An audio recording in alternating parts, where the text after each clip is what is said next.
contacts with Russia, whether they be benign or not. And so therefore, one of the key pieces of any type of counterintelligence effort is to compartment that effort so that your operators, your investigators, your collectors can continue to uncover what the Russians were doing. We set up a group within CIA. I spoke to Jim Comey, I spoke to Mike Rogers to make sure that they were able to send over their experts so that they could share even the most sensitive information that was not disseminated within the community. I wanted to make sure that learning the lessons of 9/11, that there were not going to be any stovepipes and barriers to sharing information from the intelligence and law enforcement communities. Thank you, Mr. Chairman. I yield back. Mr. Gowdy, 5 minutes. Thank you, Mr. Chairman. Director, thank you for your service to our country. Let's go back to where we were a couple of minutes ago. You mentioned, or you testified that you had a conversation in August of 2016 with your Russian counterpart. You testified that you briefed at least 8 members of Congress throughout the pendency of your investigation when you learned of Russian efforts. And we'll get to that in a minute because my understanding from your unclassed report is Russia has historically attempted to interfere with our electoral process, and they did so without coordination, collusion, or conspiring with any of the candidates. So they have a history of doing it. We'll lay that aside for a minute. 2016 electoral process. When you learned of Russian efforts, did you have evidence of a connection between the Trump campaign and Russian state actors? As I said, Mr. Gowdy, I don't do evidence.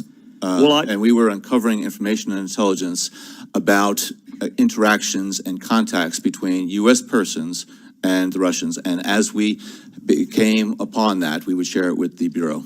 I appreciate that you don't do evidence, Director Brennan. Unfortunately, that's what I do. That's the word we use. You use the word assessment. You use the word tradecraft. I use the word evidence. And the good news for me is lots of my colleagues on the other side of the aisle use the word evidence too. One of my colleagues said there is more than circumstantial evidence of collusion between the Russians and the Trump campaign. Now, there are only 2 types of evidence. There's circumstantial and direct. So if it's more than circumstantial, by necessity, it has to be direct. Those aren't my words. Those are the words of one of my colleagues on the other side of this very committee. Another Democrat colleague on the other side of this committee also used the word evidence, that he has seen evidence of collusion between the Trump campaign and the Russians. And yet a third California Democrat said she had seen no evidence of collusion. So that's 3 different members of Congress from the same state using the same word, which is evidence. And that's the word that my fellow citizens understand, evidence. Assessment is your vernacular. Tradecraft is your vernacular. You and I both know what the word evidence means. And we're not getting into whether or not you corroborated, contradicted, examined, cross-examined. We're not getting into how you tested and probed the reliability of that evidence. It's a really simple question. Did evidence exist of collusion, coordination, conspiracy between the Trump campaign and Russian state actors at the time you learned of 2016 efforts?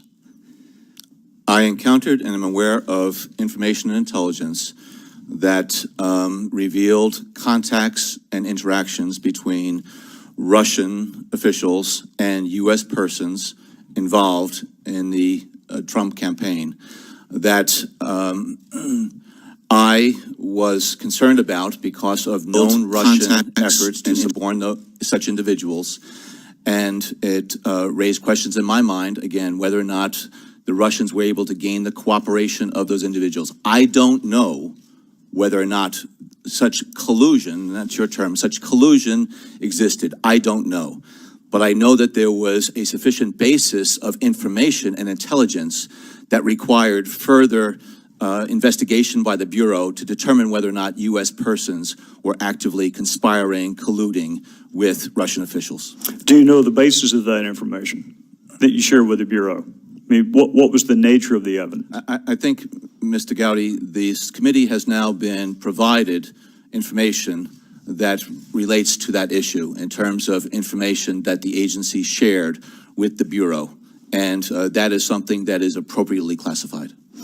All right, and you learned that when? When in this chronology did you learn of the contacts between these official members of the Trump campaign, or because there's kind of a tripartite hierarchy? There's Trump himself, there are official members of the campaign, and then there are folks who represented themselves as being connected with him.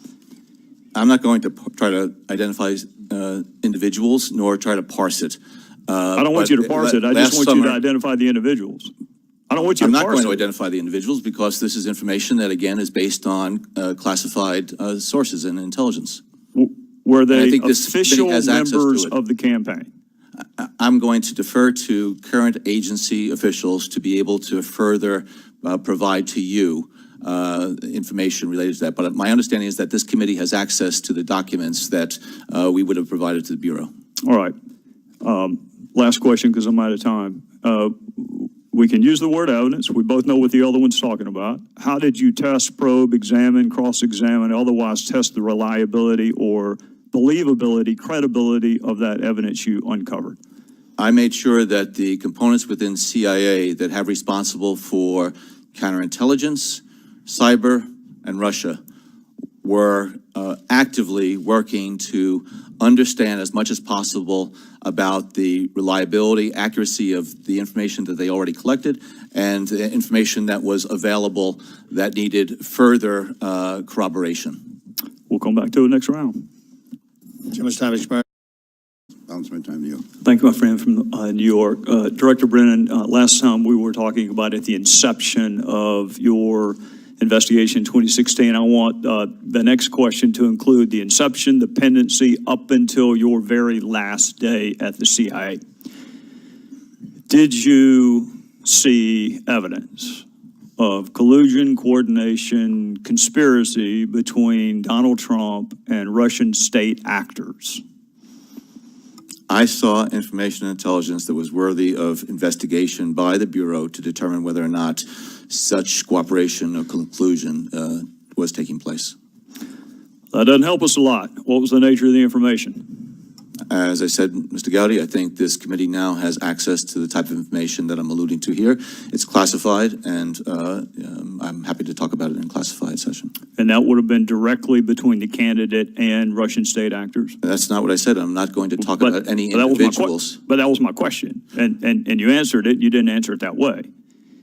No, I responded to your query. I'm not going to respond to particular elements of your question because I think it would be inappropriate for me to do so here. So I can only repeat what I said, which is that I was aware of intelligence and information about contacts between Russian officials and U.S. persons that raised concerns in my mind about whether or not those individuals were cooperating with the Russians either in a witting or unwitting fashion, and that served as the basis for the FBI investigation to determine whether such collusion, cooperation occurred. All right, well, there are a bunch of words that start with C floating around. I asked you about collusion, coordination, and conspiracy, and you used the word contact. And I think in a previous answer, you did a really good job of establishing that contact could be benign or not benign. So was it contact that you saw? Was it something more than contact? What is the nature of what you saw? I saw interaction and aware of interaction that, again, raised questions in my mind about what was the true nature of it. But I don't know. I don't have sufficient information to make a determination whether or not such cooperation or complicity or collusion was taking place. But I know that there was a basis to have individuals pull those threads. I don't want to put words in your mouth, but you saw something that led you to refer it to law enforcement.